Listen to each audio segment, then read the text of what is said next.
నమస్తే రమగారు. నమస్తే జయ. రమగారు, మనం తెనాలి రామకృష్ణుడి స్టోరీలు చెప్పుకునేవాళ్ళం. మళ్ళీ చెప్తారా? ఒకటో రెండో చెప్దాం. తెనాలి రామకృష్ణుడు అనగానే ఒక తెలివైన వ్యక్తి, ఒకలాంటి ఉత్సాహం అండి. ఆయన పేరు అనగానే ఒక సరదా చమత్కారి వస్తుంది. కదా. చమత్కారి, సరదా వస్తుంది. అవునవును. తెలివి, బట్టతలకి మోకాలకి ముడిపెట్టగలడు, అవును. తుంటి మీద కొడితే పళ్ళు రాలినట్లు చేయగలడు. అన్నీ అలాంటివే కథలు. అవును అవును. నిజంగా అలాంటిది ఉందా? మన కావ్యాల్లోనే అలాంటిది కనపడుతుందా? తెలియదు. మనకు తెలీదు. ఆయన అన్ని విషయాల్లోనూ అలాగే ఉంటాడు. ఆయన క్యాజువల్ విషయాలు కూడా భలే సూపర్గా ఉన్నట్టు ఉంటాయి. అవును. ఆయన ఒక బ్రాహ్మణ అగ్రహారం కొసలో ఉండేవాడు తెనాలి రామకృష్ణుడు. ఆయన పక్కన తాతాచార్యని ఒక ఆచార్యులు ఒక ఆయన ఉండేవాడు. తాతాచార్యులు వారు గురువుగారు కాదు, ఓకే, ఒక ఆచార్యులు, ఒక ఆచార్య, ఓ పురోహితుడు లాంటి వాడు. ఆస్తి స్వస్తి బాగా ఉన్నాయి ఆయనకి. రాయలవారు ఇచ్చినవి ఉన్నాయి, ముందు నుంచి వచ్చేవి. ఇప్పుడు ఆయన చేస్తే పని వల్ల డబ్బులు గిబ్బులు ఉన్నాయి. కానీ పరమ పిసినారి. ఎవరైనా ముష్టివాళ్ళు వస్తే వాకిట్లోకి పక్కింట్లో అడగచ్చుగా, మా ఇంట్లో ఎందుకు అడుగుతామని ముష్టివాళ్ళని రామకృష్ణుడి ఇంటికి పంపించేవాట ఆయన. పిల్లికి బిచ్చం పెట్టడు. ఓకే. ఎప్పుడూ పక్క వాళ్ళు ఏం మాట్లాడుకుంటున్నారో వింటూ ఉంటాడు. అదొక ధోరణి అనమాట. ఈయనకి విసుగ్గా ఉండేది. ఏమిటిది, మనం అందరం ఇంచుమించుగా ఒకే రకపు డబ్బు కలిగిన వాళ్ళమే, వాళ్ళు ఎక్కువ కాదు తక్కువ కాదు. అదే ఓ 10 పైసలు వాడు మా ఇంట్లో తీసుకో, వాళ్ళ ఇంట్లో కూడా తీసుకో అనాలి. అంతేగాని నేను ఇవ్వను వాళ్ళ ఇంట్లో తీసుకోమంటామేమిటి. పైగా ఎవరైనా చుట్టాలు వస్తే భోజనం అయిపోయిందని బయటికి వెళ్తున్నానని అట్లా కూడా చేసేవాడు. అతిథి అభ్యాగతులు ఆ కాలంలో ఏముంది, ఆ ఊళ్ళోకి వచ్చిన బ్రాహ్మలు ఎవరో ఒకళ్ళు పరాయి ఊళ్ళ నుంచి వచ్చిన వాళ్ళు బ్రాహ్మణులలోనే భోజనం చేయాలని ఒక నియమం ఉండేది. ఇది తప్పనుకోవద్దు. అది ఆ కాలం అట్లా చేసేవాడు. బ్రాహ్మణాగ్రహారం ఎక్కడుందో చూసుకుని, అయ్యా ఈ పూటకి భోజనం కుదురుతుందా అంటే కుదురుతుందని ఎవరైనా అతిథి అభ్యాగతులు బై ఊళ్ళ నుంచి వచ్చిన వాళ్ళకి భోజనం పెట్టేసేవాళ్ళు. ఎవరైనా వెళ్ళేవాళ్ళండి? ఓన్లీ బ్రాహ్మణులలో వెళ్ళేవాళ్ళు. మామూలు వాళ్ళు కూడా బ్రాహ్మణులకి వెళ్ళేవాళ్ళు. అన్నం దొరుకుతుందంటే ఆ భోజనాల వేళకి వాకిట్లో ఎవరైనా పథికుడు, పాందుడు, యాత్రికులు, బాటసారులు వెళ్తుంటే ఎవరు వెళ్ళినా అన్ని జాతుల వాళ్ళు పెట్టేవాళ్ళు. ఇందులో ఒట్టి బ్రాహ్మలే పెట్టేవాళ్ళని చెప్పట్లా నేను. అదేలేండి. బ్రాహ్మణింటికే కాదు, లేరనుకో ఏ గొల్లపల్లెల్లోకి వెళ్ళారు అనుకుందాము, అక్కడ వెళ్తే నాయన ఈ పూటకు భోజనం అంటే వీళ్ళు ఏం చేసేవాళ్ళు, అయ్యగారు బియ్యం పప్పు ఇస్తాం మీరు వండుకు తినండి అని ఇచ్చేవాళ్ళు. ఓ పొయ్యి ఏర్పాటు, వాళ్ళకి కాస్త వంట చేరుకు కావాలా, స్వయం పాకం ఇవ్వటం, వండుకునేందుకు ఆసరా. గొడ్ల సావిళ్ళు అవి ఉంటాయా, ఈ గొడ్లు కట్టేసే చోట పశువుల శాల, దానికి ఒక పెడగా ఒక ప్రాంతాన్ని వదిలిపెట్టేసేవాళ్ళు. ఇట్లా ఈ పథికులు ఎవరైనా వంట చేసుకుని తింటారని. అయ్యగారు వంట చేసుకుంటున్నారని అటువైపు తలకాయ తిప్పకుండా. కొంతమంది అయితే ఇంకొంతమంది కొన్ని నాకు తెలిసి 170 ఏళ్ల క్రితం కూడా ఇది జరిగేది. మీరే వండండి ఈ పూట దేవుడికి. వాళ్ళు ప్రతి వాళ్ళు తమ దేవతార్చనని వెంట పెట్టుకుని తిరిగేవాళ్ళు. బ్రాహ్మణులు, వైష్ణవులు కూడా దేవతార్చనకి స్వామికి నివేదన చేస్తే ఆ ప్రసాదం పెట్టండి అయ్యగారు మాకని మిగిలిన జాతుల వాళ్ళు వాళ్ళ దగ్గర నుంచి భోజనం పెట్టించుకునేవాళ్ళు. ప్రసాదం కాలక్రమేణా ఎన్ని పద్ధతులు వదిలేసాం కదా రమ్మగారు. తెలియవు. అందులో ఎక్కువ తక్కువలు మేము ఇలా నేను చెప్పగానే మీరు ఎక్కువ మీ ఉద్దేశాలు అని ఇలా పడకూడదు. ఆ కాలం అది కదా. అసలు ఈ కాలంలో వ్యక్తులకి అసలు తెలియదు. అదే ఇలా ఏదైనా చెప్పగానే ఇందులో ఎక్కువ తక్కువ భావాలు లోకి వెళ్ళకూడదు. ఆ కాలం నాటి పద్ధతి ఇట్లాగే చేసేవాళ్ళు. అందరూ దాన్ని గౌరవించేవాళ్ళు. జయ, కానీ ఈ రోజులు ఎవరు ఎక్కువ రమ్మగారు? ఎవరికి వాళ్ళే ఎక్కువ. ఎవరు ఎక్కువ కాదు, అప్పుడు కూడా కాదు జయ. అప్పుడు కూడా ఎక్కువ తక్కువలు కాదు. ఆ రోజు కాలం అలా ఉండేది. ఆ కాలం నాటి పరిస్థితులు వేరు, సాంఘిక నియమాలు వేరు. ఇప్పుడు మనకు సాంఘిక నియమాలు ఇప్పుడు ఉన్నాయి. ఇప్పుడున్న నియమం వేరు. అవును, ఇప్పటి నియమం వేరు, ఆ కాలం నాటి నియమం వేరు. ఇలా ఎవరైనా భోజనానికి వస్తే వాళ్ళని రామలింగడి ఇంటికి పంపించేసేవాడు ఆయన. వాకిట్లో భోజనం పెడతారంటే తెనాలి రామకృష్ణ కవి గారు వాళ్ళ ఇంటికి వెళ్ళు అంటే ఇప్పుడు ఈయనకు అభ్యంతరం లేదు. కానీ నీ ఇంటికి వచ్చిన వాడికి నీ ఇంట్లో ఎందుకు అన్నం పెట్టవు? పోనీ నువ్వు ఒకటి పెట్టావు, నేను రెండో వాడి కాదు, ఎవరు వచ్చినా సరే వీళ్ళింటికి అట్లా చేసేవాడు. అయితే ఎలాగైనా ఈయనకి బుద్ధి చెప్పాలని ఉండేది రామకృష్ణ కవికి.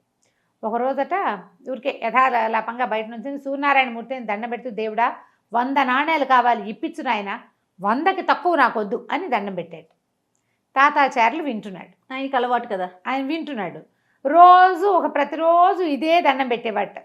భగవంతుడా 100 నాణేలు ఇప్పించు, 1, 10 తక్కువగా ఇప్పిస్తావేమో, అదైతే నాకొద్దు, 100కి 100 నాణేలు నాకు కావాలనేవాడు.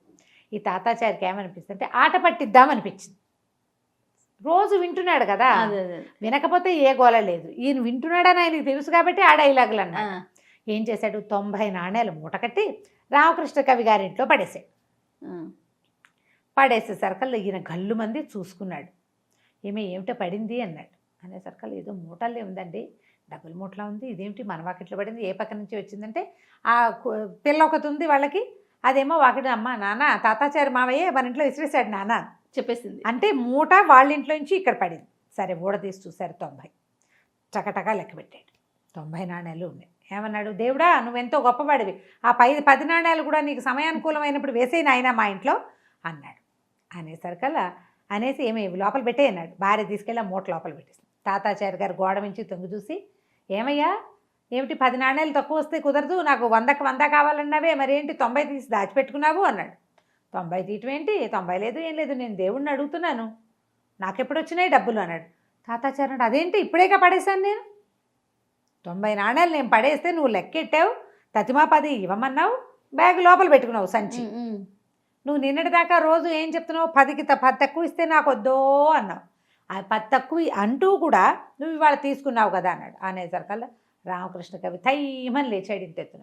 అవురవరా, దేవుడు డబ్బులు ఇవ్వటం ఏమిటి, నేను దేవుడిని అడగటం ఏమిటి, నా ఇంట్లో పడ్డం ఏమిటి, నా ఇంట్లో ఏమీ పడలేదు, నేను తీసుకోలేదు అనగానే తాతాచారి గారి గుండెల్లో రాయబడింది. ఊరు నాయనా, నా 90 నాణాలకి కాళ్ళు వచ్చేసినట్టున్నాయి, ఏదో ఆటకాయితనానికి చేస్తే వీడు డబ్బులు కొట్టేసేలాగా ఉన్నాడు అనేసి గట్టిగా అరిచి కేకలు పెట్టాడు. 90 నాణాలు, ₹1,000, ఇంతంత బిళ్ళలు కష్టపడి సంపాదించాను, మూట కట్టాను, ఎర్ర సంచిలో మీ ఇంట్లో పడేశాను, నువ్వు తీసుకున్నావు అనేసరికల్లా ఏనన్నాడు, ఇంకా నయం నేను తీసుకోలేదు, మా ఇంట్లో ఎవడైనా పక్కింట్లో పడేస్తాటయ్యా డబ్బులు, మరీ చెప్పావు, పైగా నువ్వు మీ ఇంటికి వచ్చిన ముష్టివాడిని కూడా మా ఇంటికి పంపిస్తావు, నువ్వు ఇవ్వటం ఏంటి కాదన్నాడు. అనేసరికల్లా తాతాచారి నాడు బోచి ఎగ్గట్టాడనమాట. ఆయన వెంటనే పద రాజుగారి దగ్గరికి నిజంగా చెప్తానన్నాడు. రాయల వారి దగ్గరికి బయలుదేరాలి. అనేసరికల్లా రామకృష్ణ కవి అన్నాడు, ఇంకా నయం మా గుర్రానికి కాలు విరిగింది నిన్న, నేను నా గుర్రం లేదు, పైగా ఈ మధ్య నేను సభకెళ్ళటం మానేశాను, మంచి పంచెలు ఏమీ లేవని, పంచెలు లేవని మానేశాను, పంచెలు లేవు, గుర్రం లేదు, నేను రానన్నాడు. అనేసరికల్లా తాతాచారి గారి భయం వేసింది. ఇవాళ కనుక వదిలేశానా, వేడిలో వేడి ఈ పూట వెళ్తే ఏదైనా అవుతుంది, రేపటి కాదు వాళ్ళ ఇంట్లో సోదా చేయడానికి కూడా ఆ సంచిలు ఇవ్వలేదనుకో, అప్పుడేం చేస్తాను, వీడి ఇంట్లోకి వెళ్ళనీయకూడదు, ఎలాగైనా తీసుకెళ్ళిపోవాలి అని ఆలోచించుకుని మన దగ్గర గుర్రం ఉంది, పంచెలకేముంది మన పెట్టి నిండా లేవు, గబగబా లోపలికి వెళ్ళి ఒక కొత్త పంచె తీసుకొచ్చాడు, ఈ పంచె కట్టుకో, నా గుర్రం మీద ఎక్కువ, మన ఇద్దరం కలిసి వెళ్దామన్నాడు. సరే ఇదేం చేశాడు, ఒంటి మీద ఉన్న అంగాస్త్రం ఈ పక్కన పడేశాడు, చక్కగా పంచె కట్టుకున్నాడు. ఈయన దగ్గర ఉన్నటువంటి చక్కటి గుర్రానికి ఇద్దరు ఒకళ్ళ వెనకాల ఒకళ్ళు ఎక్కి కూర్చుని రాయలవారి ఆస్థానానికి పోయారు. తాతాచారి గారు అంపకంపాలతోటి అరుచుకుంటూ, ఈయన రోజు ప్రార్థించేవాడండి, 100కి 10కి తక్కువగా ఇస్తే కుదరదనేవాడు, 10కి తక్కువ ఇస్తే ఏం చేస్తాడో చూద్దామని నేను పడేశాను, 90 తీసుకున్నాడు, లెక్కెట్టాడు, తతిమా 10 ఇవ్వమన్నాడు, తీరా నేను మాట్లాడేసరికల్లా సంచి దాచేశాడు, నా 90 నాకు ఇప్పించండి అన్నాడు. అనేసరికల్లా రామకృష్ణ కవి అన్నాడు, ప్రభు ఈయన మరీ విడ్డూరం అండి, ఇప్పుడు మా ఇంట్లో 90 నాణేలు కావాలంటే వీళ్ళ ఇంట్లో సోదా చేయండి, 90 నాణేలు దొరుకుతాయంటాడు, మా ఇంట్లో ఉండవు 90 నాణేలు, అదే కదా. ఇప్పుడు ఈయన రాయలవారి ఆస్థానంలో చిన్న కొలువు చేసుకుని ఏదో ఉద్యోగం చేసుకుని వాళ్ళ తాత తండ్రులు సంపాదిస్తే నేను మాత్రం చేయట్లా ఉద్యోగం, నేను చేస్తున్నా, నాకు ఉంటాయి డబ్బులు, నా డబ్బులు లేకపోలేదు కదా, అసలు ఈయన వరుస చూస్తుంటేనండి నేను ఎక్కువచ్చిన గుర్రము తందే, నేను కట్టుకున్న పంచా కూడా తందేనన్నాడు, అనేలాగా ఉన్నాడండి అన్నాడు. అనేసరికల్లా తాతాచారి గారు తెల్లబోయాడు, అయ్యయ్యో ప్రభు ఆ గుర్రం నాదే, ఈ పంచ కూడా నాదేనండి అన్నాడు. అనగానే రాయల వారికి, ఏమిటి పిచ్చ కింద నీకు, తెనాలి రామకృష్ణుడికి వచ్చిన గుర్రం నీదేమిటి, ఆయన కట్టుకున్న పంచ నీదేమిటి, నీకు మతి స్థిమితం తప్పింది, ఒరే తాతాచారి గారిని తీసుకెళ్ళి ఇంట్లో దింపండి రా అన్నాడు. ఆయన లబో దిబోం అంటున్నాడు, ఈయన మాత్రం తను కట్టుకున్న పంచ తన ఒంటి మీదే ఉంచుకొని తను ఎక్కొచ్చిన గుర్రాన్ని ఎక్కి తాపీగా వెళ్ళిపోయాడు గుర్రం ఎక్కి ఇంటికి. తాతాచారి గారు ఆ తర్వాత ఇంకా నోరు ఎత్తేవాడు కాదు. ఇప్పుడు నోరు తెరిచి రామకృష్ణ కవి మీద ఏదనంటే రాజుగారు పోట్లాడతారు, నమ్మరు కదా, ఎవరు ఇంక నమ్మరు కదా. ఇప్పుడు రామకృష్ణ కవి కట్టుకున్న పంచ ఎవరిది అంటే ఏం సమాధానం చెప్పాలి. ఇక ఆ తర్వాత ఎప్పుడు పిసినారితనానికి పోలేదు. తర్వాత కాలంలో కొద్ది రోజులు పోయాక వాళ్ళు ఏదో సమారాధన ఉంటే రామకృష్ణ కవి ఆ 90 నాణేలు తాంబూలంలో పెట్టి తాతాచారి గారికి ఇచ్చేసాడు. ఆయన డబ్బులు ఈయన ఉంచుకోలే, ఉంచుకుని మోసం చేయాలి, ఇతరుల సొమ్ము ఎందుకు, ఆ, ఆయనకి బుద్ధి రావడానికి చేశారనమాట. మా ఇంట్లో సమారాధన ఉంది, నువ్వు కూడా రా అని పిలిచి ఈయన మొహం మార్చుకున్నాడు. నేను రానంటే కుదరదు, నలుగురితో పాటు వెళ్ళాలి.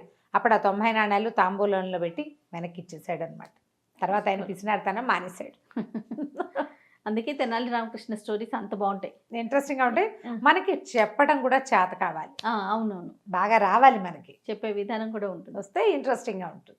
చాలా బాగుంది రమ్మగారు. నమస్తే అండి. నమస్తే. Dress courtesy by Purnima prints.